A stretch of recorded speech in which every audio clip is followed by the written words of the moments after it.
Olá a todos, a todas. Eu me chamo Fernando Chão Pereira, sou doutorando em Filosofia, Sistemas Éticos. Possuo mestrado também em Filosofia e Sistemas Éticos, voltados para Ética e Direitos Animais, pela Unicinos, e faço parte de duas organizações de defesa animalista. Bom, gostaria primeiramente de agradecer aqui o convite do professor Ramê para mais esse encontro, né, e agora esse encontro forçado, né, através de um vídeo, mas que vai reunir muito assim, um acervo muito rico aí com relação ao grupo de estudos do IPA e dos direitos animais.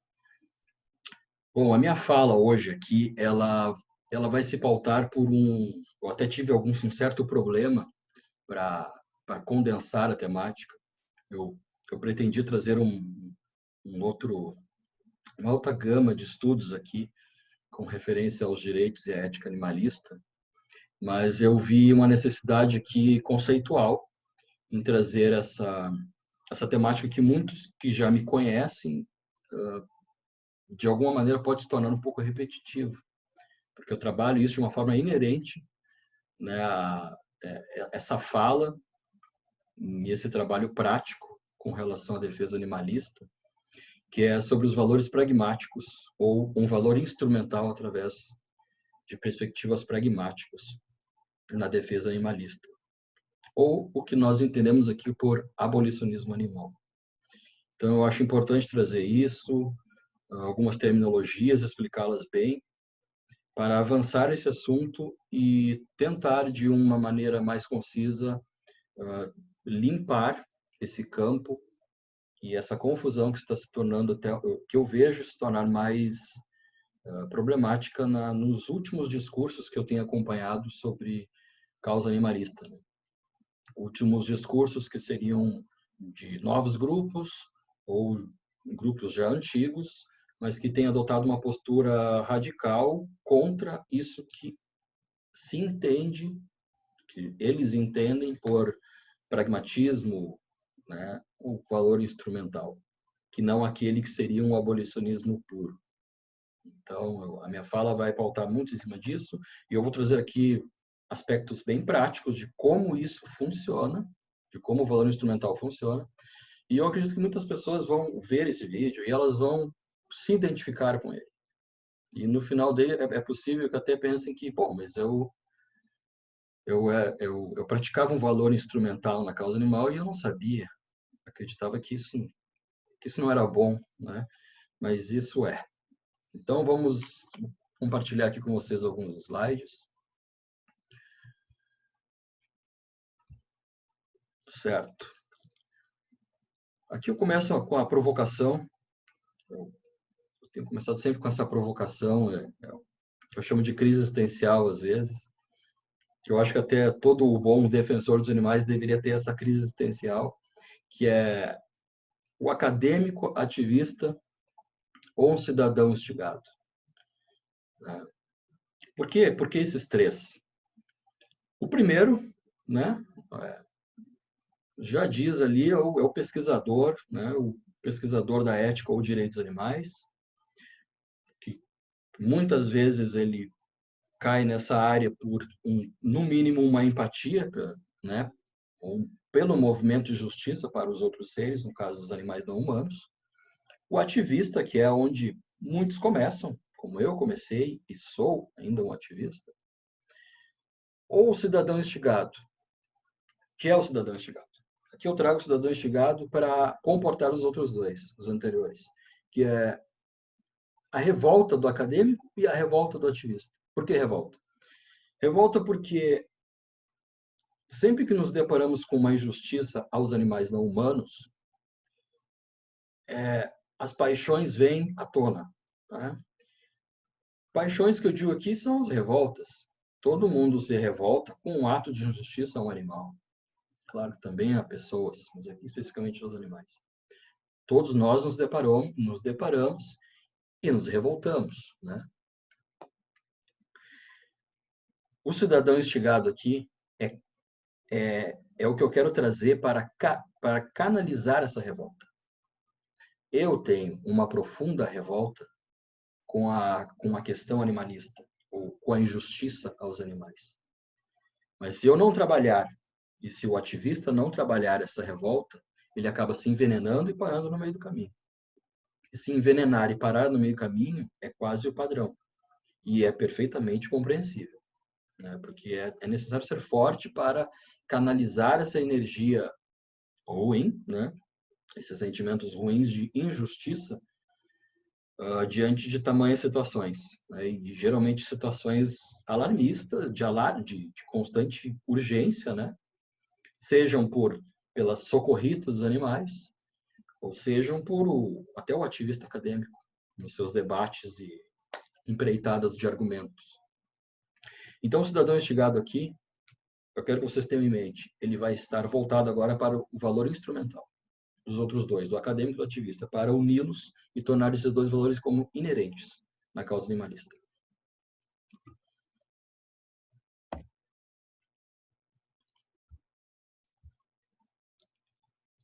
Bom, aqui eu trouxe até do dicionário, né, para ficar algo mais, né? Eu peguei do dicionário, não estou inventando, nem distorcendo. Abolicionismo pragmático. Abolicionismo pragmático, né, como comentei ele no começo, ele já vem tá com todo esse peso pejorativo sobre o que ele seria, justamente por grupos que estão levantando as suas falas contra essa vertente pragmática, mas não entendem muitas vezes o que quer dizer essa terminologia. E isso é um grande problema na causa animalista. As pessoas não têm um entendimento técnico de linguagem da ética, que é a filosofia, ou dos direitos. Não têm um entendimento técnico sobre o que quer dizer determinadas terminologias e conceitos. E isso, uma vez entrando em um palco ou tomando a palavra, isso vira uma grande confusão no ativista que está ali esperando por um direcionamento, né, de algum coordenador, né, no caso. E eu dei uma ênfase aqui no ponto sobre o que quer dizer pragmatismo. Então, ali, aplicação das ideias e as consequências práticas de conceitos e conhecimentos. Isso tem que ficar claro. Aplicação das ideias, as consequências práticas e conceitos e conhecimentos. Ou seja, de nada vale eu ser o acadêmico, mas não colocar em prática enquanto ativista. Ou aquilo que eu trato na minha pesquisa, eu não conseguir colocar em prática, focando aqui em direitos animais, né? Em ética e direitos animais. De nada vale eu não conseguir associar a teoria com prática, Isso me mobiliza a fazer o quê? A tomar uma atitude. E tomar essa atitude de forma responsável. Por isso, abolicionismo pragmático. Ou seja, pragmatismo aqui, ele vai entrar dentro de uma percepção de que nós temos que entender o mundo que está lá fora. De nada adianta nós entendermos que o mundo deve ser vegetariano, as pessoas devem ser veganas, se eu não ler este mundo que eu estou apontando, né? Isso é quase Paulo Freire, né? Temos que ler o mundo, temos que ler as pessoas para entender em que situação nós nos colocamos enquanto acadêmico, enquanto ativista ou enquanto cidadão instigado que vai enveredar para a área política, que era o que nós vamos passar agora daqui a pouco. Temos que ler o mundo. E a partir do momento que nós conseguimos ler o mundo, nós conseguimos trabalhar, e essa é uma palavra muito importante na causa animalista. Vocês não reparem, porque as minhas gatas ficam na volta aqui. Trabalhar a questão animalista. Então, a libertação animal, ela é um trabalho em constante desenvolvimento. Não existe a libertação animal. Não existem os direitos animais. Isso ainda não existe. Nós temos que trabalhar para eles começarem a se tornarem de maneira concreta na sociedade, né? Claro que alguns passos nós já estamos dando, e muitos passos nós já temos aí, Mas é uma constante, nós temos que sempre ir trabalhando. Bom, passando aqui para próximo slide aqui. Aqui outra provocação. Uma defesa não panfletária. Disso que eu expliquei sobre pragmatismo, sobre o que é ser um abolicionista pragmático, uma defesa não panfletária, ela vai se pautar em cima do trabalho eficaz. O que é o trabalho eficaz para um ativista e um defensor dos animais? Outra coisa que eu podia deixar claro aqui, eu não vou ficar agora separando ativista de defensor ou do acadêmico. Eu vou falar de uma maneira geral aqui de defensores dos animais. Né? Eu, vocês, defensores dos animais de qualquer nível, né? De qualquer nível que nós estejamos aqui. Então, eu vou falar em defesa animal. E, bom, uma defesa não panfletária. Essa é uma provocação, porque é assim. Eu não estou aqui falando literalmente de uma panfletagem. É claro que quando nós falamos de panfletagem, nós estamos falando, nós nos vem, dos defensores dos animais, nos vem aquela imagem da panfletagem corpo a corpo, ou da abordagem corpo a corpo, né? Mas pensem o seguinte, panfletário aqui significa a abordagem ao público, seja um público presente, ou um público diante de um vídeo, ou nas ideias que nós colocamos aí no dia a dia para as pessoas que nós conhecemos, sobre o que nós entendemos por ética e direitos animais, ou a defesa. Essa atitude, ela tem que ser incisiva. A atitude incisiva me garante que aquela mensagem que eu estou passando ali, ela tem um fundamento e, sobretudo, ela tem um respaldo moral. Claro, muitas vezes a pessoa que vai nos ouvir, ela vai ter seus vários aspectos de dissonância e não aceitação, mas isso é psicologia pura, né? Mas o que eu quero dizer aqui é ter atitude incisiva é ser eficaz. Porque sendo eficaz, seremos subversivos. A atitude incisiva é o mesmo que a atitude subversiva. Bom, aí alguém me pergunta, mas Fernando, ter uma atitude subversiva isso não pode fugir à lei, digamos assim? Não, aqui é mais uma outra terminologia um outro conceito que a gente tem que entender, outra terminologia que a gente tem que entender. Ser subversivo, e lembrando, ser subversivo é aquilo que todo ativista almeja ser diante da sua indumentária, né? A sua indumentária, que eu quero dizer é, uma vez que nós nos identificamos e temos essa necessidade de pertencimento a um grupo, né? Nós temos lá uma camiseta preta, com um slogan, com um pedido de ordem, né? Não coma os animais, por exemplo. Tudo isso gera uma aura subversiva, às vezes um tanto romântica, né? Mas isso faz parte. E muitas vezes isso faz parte isso tem que fazer parte da indumentária, né? Mas entendendo subversivo aqui, vamos ler lá embaixo, ó, conjunto de ações que se realizam de maneira sistemática, lembrando o pragmatismo também, sistemática com o objetivo de debilitar ou derrubar um sistema econômico, político, social. Ou seja, econômico, político, social, ou seja, o mundo, né? Econômico aqui vai despertar para as questões de demanda, que nós vamos ver daqui a pouco. Política social é como nós transitamos na vida, seja na minha reunião de condomínio até o alto, né? Até a rua, o município, o legislativo, que é o governo estadual, ao federal e assim por diante. Então, abalar a economia é abalar a demanda. Abalar o político é abalar o meio e o social o mesmo, com os resultados morais.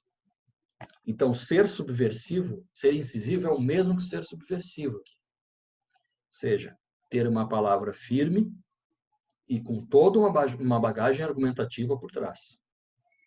Né? Tentar mobilizar as paixões ou aquela minha revolta para canalizar para essa percepção subversiva, mas incisiva. Valor instrumental. Aqui no valor instrumental, nós vamos começar a comportar e entender o que quer dizer esses valor pragmático e valor subversivo. O valor instrumental aqui, ele está junto, eu poderia colocar aqui no slide, mas eu decidi não colocar, junto a um valor inerente. Né? O valor instrumental é o valor inerente. Aqui eles andam juntos. E eu explico por quê. O valor instrumental, ele vai trabalhar com o meio para chegar a um determinado fim. Já o inerente é o que vai casar com o instrumental, porque vai dizer o seguinte, o meio deve ser idôneo. Ou seja, o ativista animalista, ele tem que ser idôneo para chegar aos seus fins. E chegar aos seus fins é a libertação animal. De um indivíduo, de uma espécie, ou de vários tópicos de libertação em questão. Então, tenho bem claro isso. Porque isso também quando a gente fala em política, infelizmente, nós temos uma série de valores pejorativos. Só de falar na palavra política, nos vem à mente já uma série de problemas, né, de politicagens ou má-fé, interesses por trás. Então, tenho em mente isso. O valor instrumental ou o pragmatismo tem, sim, um valor inerente e um princípio por trás. E o princípio é da idoneidade. Bom, aqui nessa explicação, eu quero trazer para vocês alguns pontos do que eu já trabalho eles há alguns anos, diante das minhas organizações que eu administro, né, e sobretudo das duas ONGs atuais que eu administro, que é o embate político. Mas esse embate político, ele é dado porque eu cheguei à conclusão que, sem o valor instrumental da política, a libertação animal ela não consegue se concretizar. Bom, não consegue se concretizar. Lembrando o slide anterior sobre a subversão e também do pragmatismo, com a questão os valores econômicos, políticos e sociais. Nós só vamos conseguir, isso nós vemos nos vídeos anteriores dos nossos colegas, né? O direito dos animais através, obviamente, de legislações né, e leis, e diretrizes, mas, para isso, alguém tem que construir essa base, né? E é o que eu falei antes, a libertação animal é um trabalho em construção, um trabalho constante em construção. Né? Não é uma ideia de libertação animal, não é um panfleto que eu passo de que os animais devem ser livres, não. É uma construção. E gosto de provocar também falando que esse trabalho do valor instrumental, ele é o ativismo sem glamour. Né? O ativismo sem glamour, que você trabalha muitas vezes meses diante de determinado tópico de libertação animal e você tem uma foto ao final desse trabalho.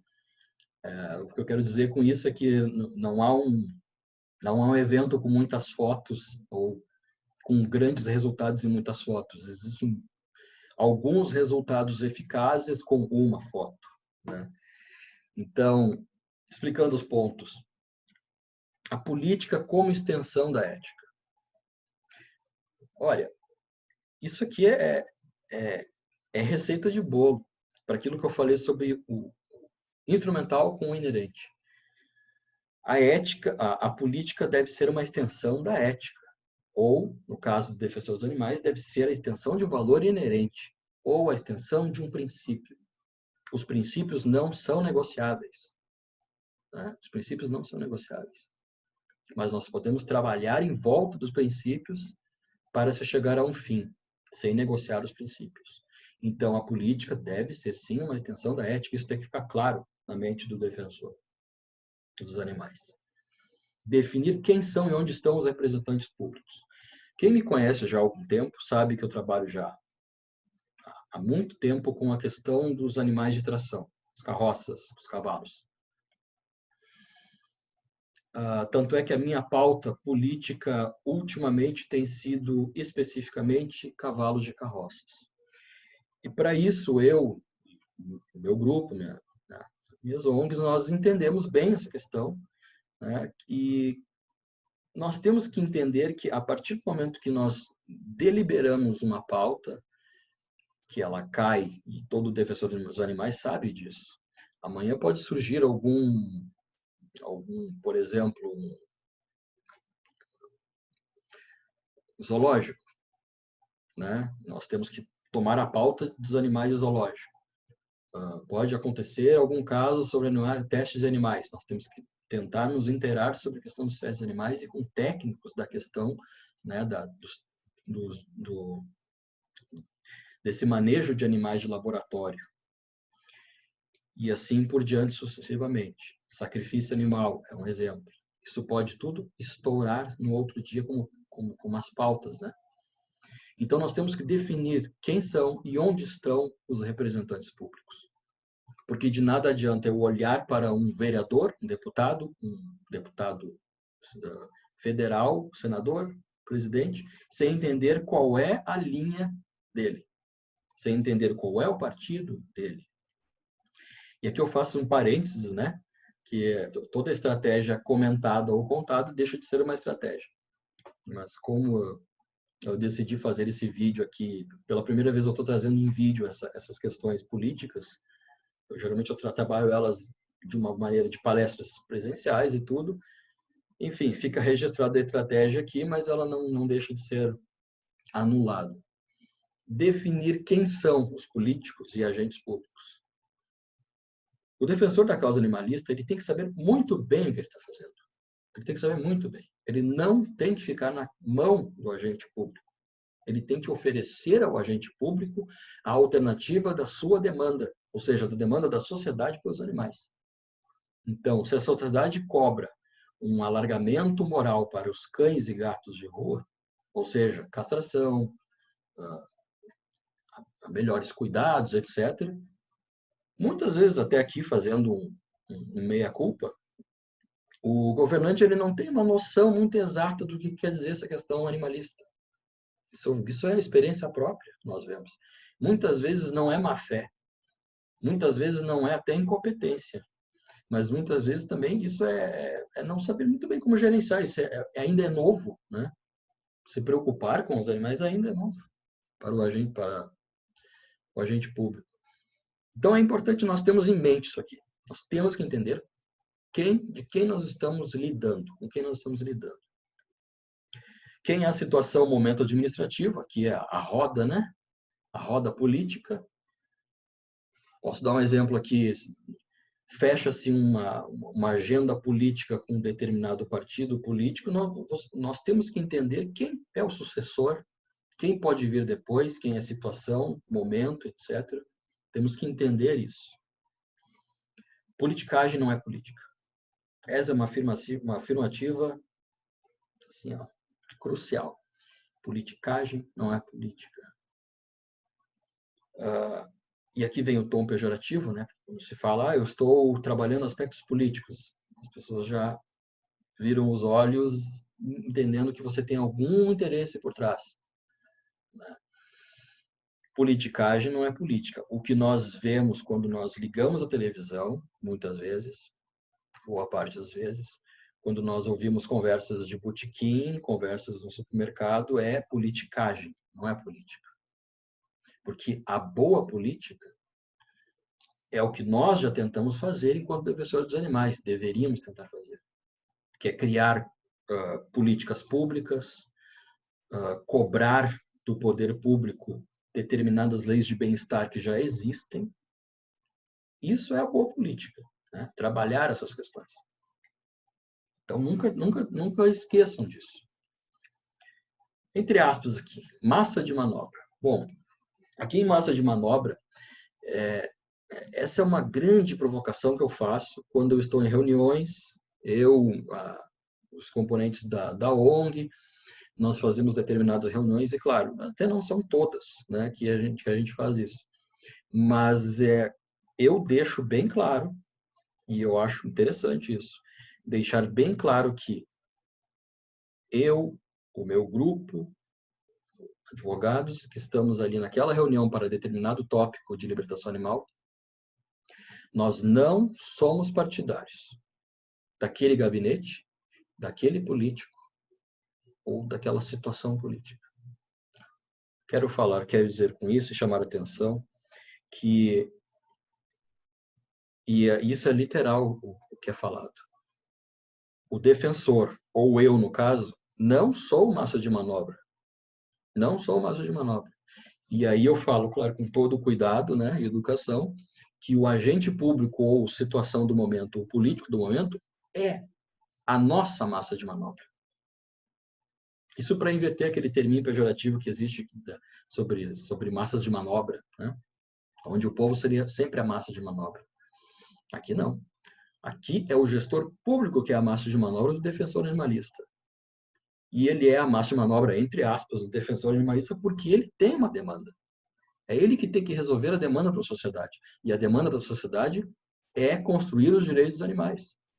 Então, ele tem que sentar e entender ou construir, claro, junto, nós usamos uma democracia, o que pode se firmar como um alívio para os animais não humanos, para essa demanda toda. Então, isso é importante, pessoal. Massa de manobra, né? Nós não somos massa de manobra. É o contrário, é o agente público que tem que se colocar nessa posição e se vigiar nessa posição, porque ele foi eleito para estar lá e suprir todas as demandas. Aqui, parafraseando Hannah Arendt, uma filósofa política, o corpo é um agente político. Então, aqui se colocar em sociedade, né? Fazer uma defesa não panfletária, ser incisivo, ser subversivo. O corpo é um agente político. Não bastam só ideias, não basta só um discurso. O corpo é um agente político, é preciso eficácia. Incisivo, subversão, prática. Teoria, prática, pragmatismo, abolicionismo pragmático. Direitos animais em construção. Os direitos animais estão em construção. Aqui eu não vou diferenciar, eu não vou trazer aqui um grande distanciamento entre a ética, que condiz a filosofia, e os direitos animais, porque eu quero trazer só essas 3 regrinhas aqui. Que, claro, na metaética, que é a minha área de pesquisa, teriam problematizações clássicas da metaética com a questão da responsabilidade, né? Mas aqui nós vamos usar isso aqui como uma receita do que no senso comum nós já temos, né? Então, enquanto agentes morais, temos sim responsabilidade pela vida que se apresenta ao nosso alcance. Ou seja, o que eu quero dizer com isso? Uma socorrista de animais, e eu acredito que esse termo tenha sido criado pela doutora Sônia Felipe, que eu acho ele excelente. Eu acho ele excelente para tirar chamar de protetoras dos animais, ou protetores dos animais, chamar de socorristas. Porque o socorrista, como o nome já diz, é de uma situação emergencial, né? Você não tem uma profissão de protetor. Você é um socorrista ocasional, né? Então, socorristas eu acho muito bom chamar a proteção animal. Então, quanto a agentes morais, temos sim responsabilidade pela vida que se apresenta ao nosso alcance. A vida que se apresenta ao nosso alcance, para a socorrista, é o cão que está em situação ali de emergência, ou o gato, ou o cavalo, aqueles que estão mais próximos dela. Para o vegano, o vegetariano, ou, especificando os dois, o ativista, que está mais com uma conotação de trabalho mais constante em relação ao discurso e defesa animalista, nós podemos pautar aqui pela responsabilidade também do indivíduo que se apresenta para socorrista, ou para a espécie, para a responsabilidade das ideias e de acordo com a sua prática. Então, temos sim responsabilidade pela vida que se apresenta ao nosso alcance, seja pela ideia ou pela prática. Enquanto consumidores, temos sim responsabilidade pela demanda. Aqui eu já começo a abrir um outro tópico que é de supra importância para esclarecer as críticas que têm vindo, que eu comentei no início do vídeo, sobre o que seria o abolicionismo pragmático.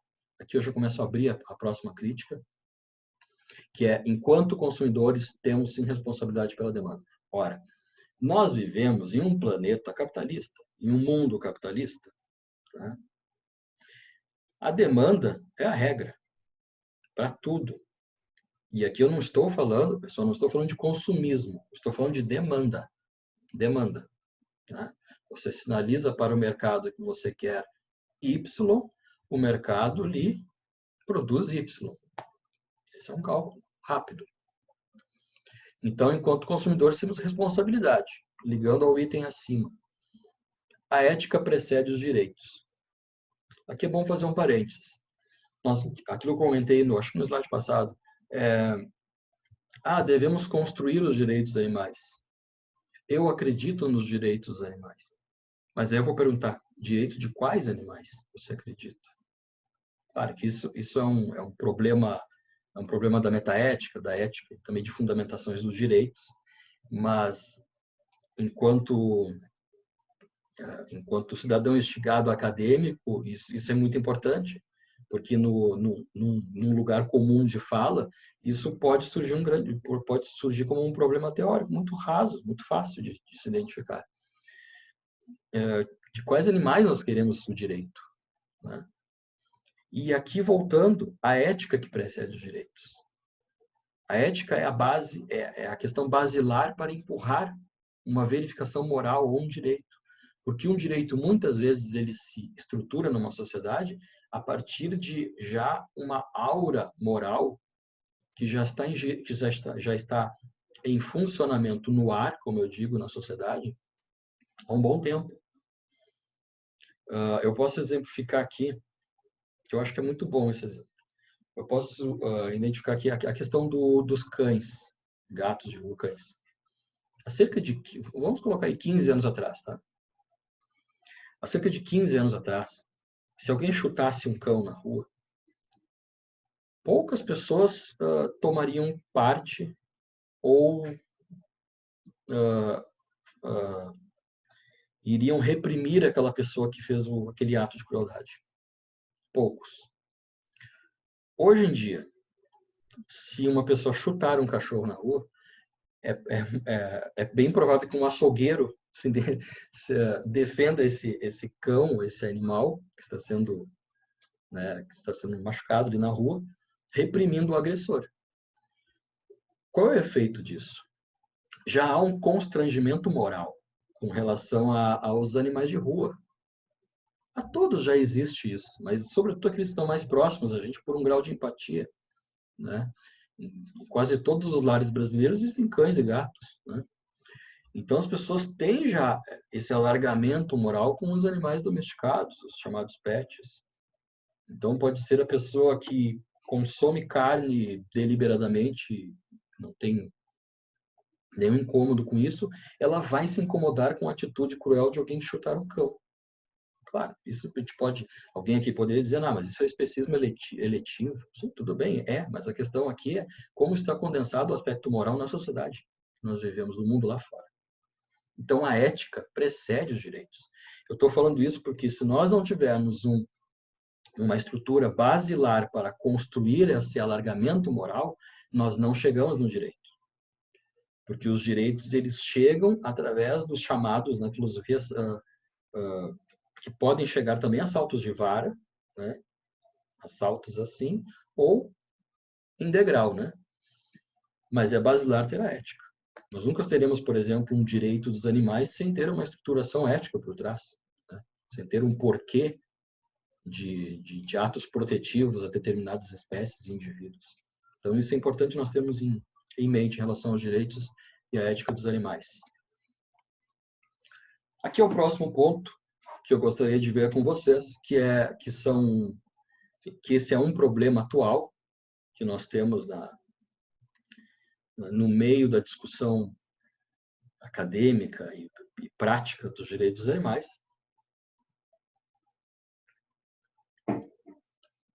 que são os discursos anticapitalismo.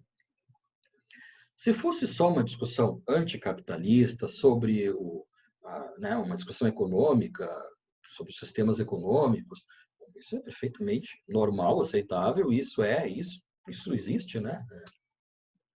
Isso é uma discussão acadêmica. Ninguém tem algo a dizer sobre isso, no sentido maléfico da terminologia toda. Mas o grande problema aqui, como eu vou elucidar depois, são os chamados discursos aditivos. Discursos aditivos, eu acho que muita gente que está me ouvindo vai identificar o que eu estou falando, são os discursos que são agregados ao veganismo, ao que nós entendemos por veganismo. Então, por exemplo, para você ser vegano de verdade, entre aspas, você precisa ser contra o capitalismo. Para você ser um vegano de verdade, você precisa ser contra o sistema ou a favor de causas sociais, determinadas causas sociais, ou de uma maneira genérica, causas sociais. Ou seja, são discursos que agregam veganismo, como se o veganismo fosse uma libertação absoluta de tudo que é mais puro nesse planeta. E não é. Não é assim que funciona. Mas essa provocação. Anticapitalismo como princípio do veganismo? Né? Como assim? Como assim? Isso eu vejo em discursos abertos, novos partidos políticos com algumas agendas anticapitalismo e veganismo, juntos, como está escrito ali, como um princípio do veganismo, agendas que pautam isso. E isso que eu estou falando aqui, vocês podem pesquisar, é interessante pesquisar essas agendas desses partidos. Até não são novos partidos, mas são partidos que estão agregando essas agendas veganas, só que infelizmente distorcendo de uma maneira, né, de uma maneira nada prática, só que eu diria muito irresponsável, muito irresponsável. E eu vou explicar por quê. Inclusive esses grupos que trazem essas agendas anticapitalistas junto ao veganismo, né, como uma pré-condição ao veganismo, são grupos que trabalham dentro de um cálculo, por questões que acreditam ser sociais, validando, e aí olha que interessante, validando até o sacrifício dos animais para fazer uma justa medida social, né?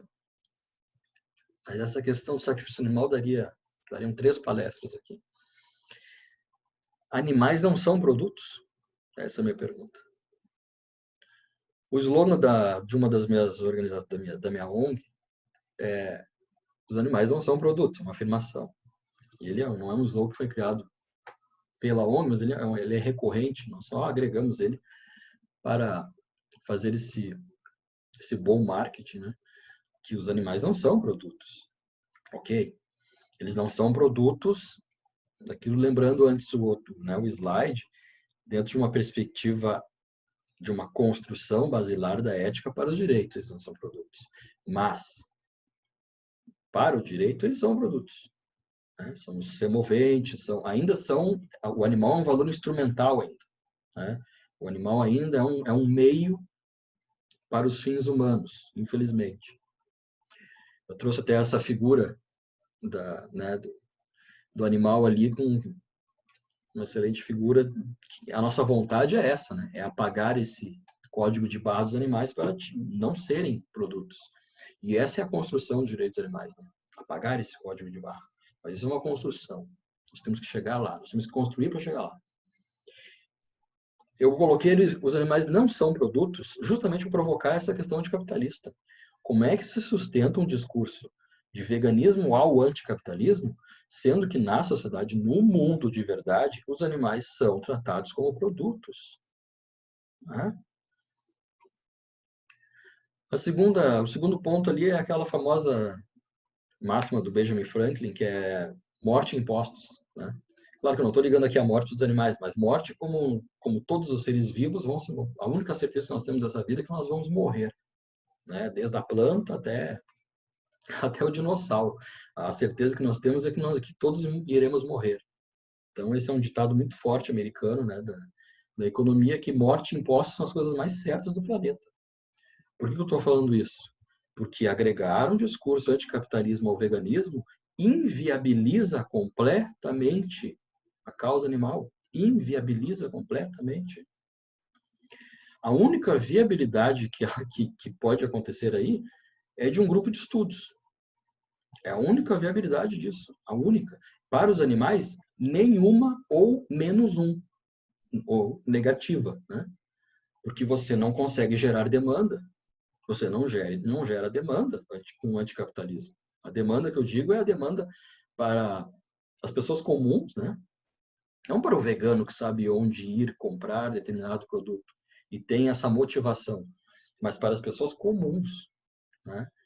Lembrando lá do ato panfletário, as pessoas comuns, e eu já fiz isso milhares de vezes, o ato panfletário,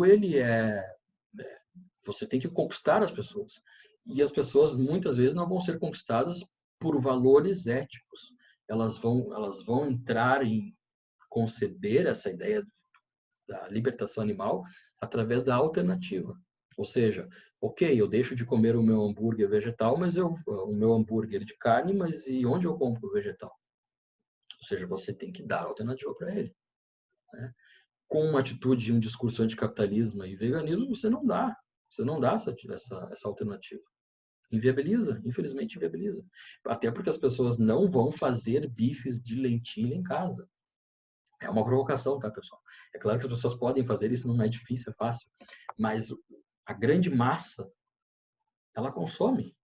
Ela consome. Ou seja, a um médio e curto prazo, isso não vai existir. Isso vai ser inviável. Aqui eu ligo ao terceiro ponto, que é a reeducação alimentar. Uma reeducação alimentar para depois uma verdadeira libertação animal, isso liga a outro ponto, porque é claro que eu não estou falando da nutrição. De hipótese alguma, eu estou falando da nutrição. A nutrição é um dos itens basilares entre a ética, direito e nutrição para sustentar a libertação animal. O que eu me refiro aqui é reeducação alimentar, é justamente isso. Grupos que dizem ser antiespecistas pelo anticapitalismo, eles condenam a alternativa de carnes vegetais, né? Por uma simples... Eles não entendem isso que é uma semântica, né? É um simples valor semântico isso. Chamar isso de carne, isso vegetal de carne e não vegetal de... Né? Bife vegetal, carne, bife de animal, carne. É um simples composto semântico, porque as pessoas no seu dia a dia, elas não estão comendo e cortando um boi, elas estão comendo um bife, ou seja, elas estão comendo uma peça. Tanto é que se a gente está no meio de um jantar e fala, mãe, a senhora está comendo um boi, a tua mãe vai te reprimir, vai dizer, tu não me fala mais disso, por favor. Porque tem esse aspecto já do componente de culpa no ar. Então as pessoas estão comendo peças. Então chamar de carne vegetal, carne animal, não há diferença. Até há uma diferença bem prática e boa, que é o resultado das carnes vegetais que a indústria tem feito, imitando a carne animal. Lá no panfleteiro é isso que vai dar certo. A pessoa muitas vezes não quer aquele discurso ético. Ela quer simplesmente alternativa. E se você der a alternativa para ela, olha, vai no supermercado que na prateleira tal estaria o produto, a causa está ganha. O anticapitalismo vegano é uma irresponsabilidade discursiva. E aqui vai a minha grande afirmação.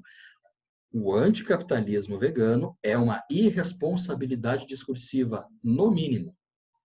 No mínimo, é uma irresponsabilidade discursiva. Eu digo no mínimo que eu poderia dizer muitas outras coisas anteriores a isso, né? Assim, outros interesses, etc. Mas, no mínimo, é uma irresponsabilidade para com os animais não humanos. É uma irresponsabilidade. Esse discurso aditivo ao veganismo, ele deve ser separado. Ou, no mínimo, aqui, pessoal, no mínimo, ele deve ser colocado para dentro da academia. Para dentro da academia ou grupos de estudos específicos, e ainda é necessário fazer uma bela introdução sobre o que se está falando ali para não sair porta fora, disseminando essa ideia inviável, né? Ideia inviável. E quando eu digo ideia inviável aqui, eu parto sempre do pressuposto pragmático, do abolicionismo pragmático, que é, se não for eficaz, não adianta. Se não for eficaz, você confunde mais as pessoas. Você cria mais aspectos de dissonância cognitiva nas pessoas, né? E nós temos que pensar aqui não no vegano, nós temos que pensar aqui no simpatizante, naquele que está chegando à causa animal. É naquele que a gente tem que pensar. E isso vocês podem procurar a excelente obra da Melanie Joy e do Tobias Lehner, que o próprio IPA trouxe com grande louvor, né? Trouxe esses dois grandes pensadores da causa animalista, a Melanie Joy e o Tobias, sobre essas questões de dissonância cognitiva, né? de por que as pessoas aderem ao carnismo, né? Mas que fique clara essa afirmativa. É irresponsável o anticapitalismo junto ao que seria veganismo. É irresponsável esse discurso. Por favor, não façam mais esse discurso. Revejam. Coloquem, então, para o centro acadêmico esse discurso. No centro acadêmico, sim, lá é um laboratório de ideias. Lá podemos discutir isso. Lá podemos fazer mesas redondas e discutir conceitos de capital e etc. E etc. Mais uma provocação, né?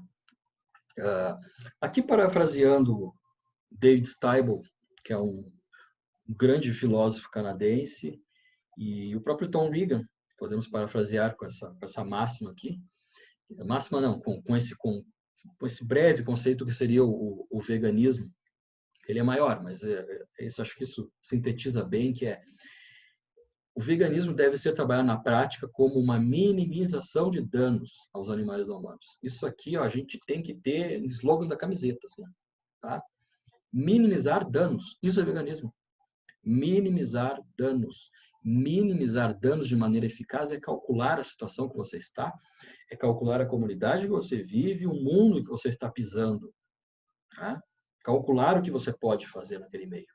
Né? E não ficar aí sim, não ficar com um princípio norteador de que você não faria algo que fosse eficaz para a sociedade enquanto minimização de danos aos animais, porque você tem uma ideia lá atrás que não iria condizer com aquilo. Mas não é bem assim. O princípio ele não é maleável, mas você pode juntar o princípio a essa questão da minimização. Né? Então, minimizar danos, isso é o veganismo. Minimize danos para os animais não humanos. Faça o possível. Faça o possível. Esse trecho aqui, que eu separei de um grande filósofo, do Carlos Naconeci, um filósofo aqui da PUC de Porto Alegre, filósofo do mundo, né? Um grande pesquisador. Eu Naconeci, né? Tive uma conversa com ele, um grande pesquisador. Eu considero ele o pesquisador brasileiro mais rico nessa temática do pragmatismo, do abolicionismo pragmático, de tudo que está bem atual aí em relação ao que nós entendemos por ética e direitos dos animais. E eu aconselho a todos a lerem. Ali tem a base, né, desse artigo do Carlos, que ele trabalha junto com outro artigo do David Steibel, que é essa crítica à argumentação anti-bem-estarista de Gary Francione, que é um filósofo do direito. Eu aconselho todos a lerem, eu acho que ele é um artigo muito claro, muito conciso, e que eu acredito que aqueles que trabalham realmente pela defesa animalista de uma maneira concreta na sociedade, que tem esse espírito de querer mesmo mudar a situação, vão entender esse artigo. Vão compreender o problema que nós temos por trás aí de algumas acusações que têm fundamentos muito rasos, né? Tem fundamentos muito rasos, que enfim, né? Fetiche de discursos. Quando se une quando se afirma que o anticapitalismo, que o veganismo, que o vegano deve ser um anticapitalista, isso é um fetiche de discurso. Isso é um fetiche de discurso. E aqui fecha a minha fala nesse tom aqui do que eu falei até agora sobre pragmatismo, que é isso. Ó. Não há nada de valor na abolição, a não ser pelo fato de se fazer um bem para os seres libertados. E aqui grifado, o alvo da ação moral deve ser o próprio indivíduo animal, não algum princípio. Não um princípio anticapitalista. Né? Não. A questão é malhar o que você tem. Malhar os seus instrumentos e as suas armas. Sem perder o princípio, claro. Mas você malhando esse meio, ou adquirindo um valor instrumental junto ao princípio, você tem o abolicionismo que a gente entende por pragmático. Essa é a diferença entre abolicionismo puro e abolicionismo pragmático. Agora, eu acredito que ao fim dessa apresentação, muitos tenham entendido que, bom, eu acho que eu era um pragmático e não sabia, né? Porque, como eu falei no começo, nós sentimos a necessidade, claro, esses filósofos, o Steibl e outros, sentiram essa necessidade, né, de separar um pouco desses discursos puros ou aditivados por esses discursos mais pragmáticos. Então, se juntou, se colocou abolicionismo pragmático. Mas, em sua prática, a libertação animal, de um modo geral, as ONGs, né, defensores, de uma maneira em geral, eu vejo neles muito pragmatismo. Não vejo, né, sem precisar usar essa palavra pragmatismo. Né? Mas, então, aqui eu senti essa grande necessidade de trazer isso, de tentar clarear esse campo para colocar essa discussão anticapitalista junto ao veganismo, pragmatismo, para a academia. Colocar para a academia e não no microfone aberto e não junto a pessoas que estão ali simpatizantes ou querendo incorporar alguma organização para trabalhar pelos chamados direitos animais, acabar sendo envenenados por esse discurso engessado chamado anticapital ou outros discursos aditivos, né? Que você, para ser um vegano, você deve lutar por valores sociais. Não é necessário isso. É uma questão de minimizar danos, ponto final. Minimizar danos e ponto final. Então, se nós aditivarmos discursos, caímos em um fetiche. Ou seja, caímos em um desejo de discurso. É aquilo, eu faço um discurso para poder dormir de noite. Né? Fiz um discurso revolucionário só para eu poder dormir de noite. Né? Então, aí que está a grande situação. A obsessão do ativista por agir pelos direitos animais faz da ideia da abolição quase um fetiche. É um outro modo sutil de antropocentrismo conceitual. Essa frase aqui é genial. O defensor dos animais critica tanto, né, o conceito de antropocentrismo, né, como as pessoas são antropocêntricas, né, o homem, o valor sobre todo o mundo em volta do homem, né, do valor humano, mas esquece que pode se tornar um valor sutil agregar veganismo, aqui é o caso o anticapitalismo, e cair nesse antropocentrismo conceitual. Né? Em termos estratégicos, isso distrai o ativista do foco pragmático sobre o que realmente é importante. O que é importante é um momento. Libertação animal é pontual, é momento. Ela é discursiva na academia, deve ser.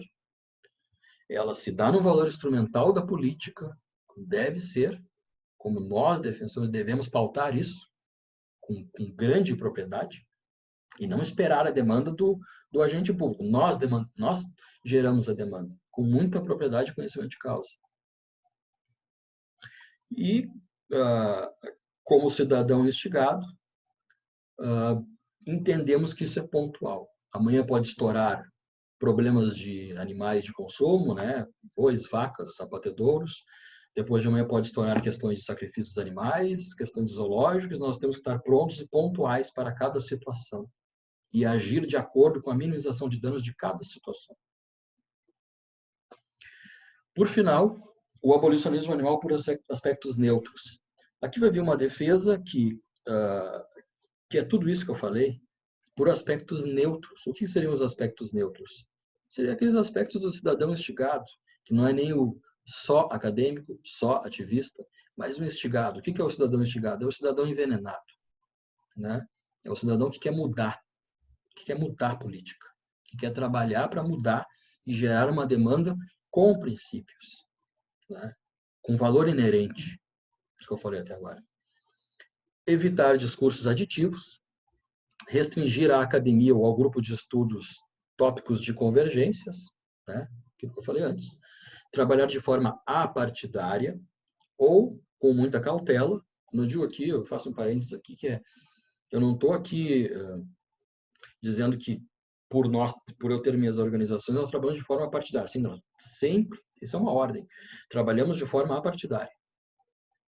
Mas, como nós vivemos uma democracia, e concordo plenamente com isso, partidarizar discursos animalistas não é ruim. Isso não é ruim, mas é preciso muita cautela. Haja visto o discurso que eu falei há pouco tempo aqui sobre a questão do anticapitalismo junto ao veganismo. É partidário. Existe já no Brasil determinadas pessoas que partidarizaram isso. Isso é um problema. Isso tem que ser uma discussão só acadêmica. Mas partidarizar com muita ressalva, que é o que eu falei antes. Você pode partidarizar, mas esse discurso tem que ficar no nível da academia. E você tem que ter um braço eficaz para o resto. Agir sempre com idoneidade junto ao valor instrumental para o abolicionismo. E aqui fecha, agir sempre com idoneidade os valores instrumentais. Porque de nada vale você trabalhar com valor instrumental se o meio não é idôneo para os fins.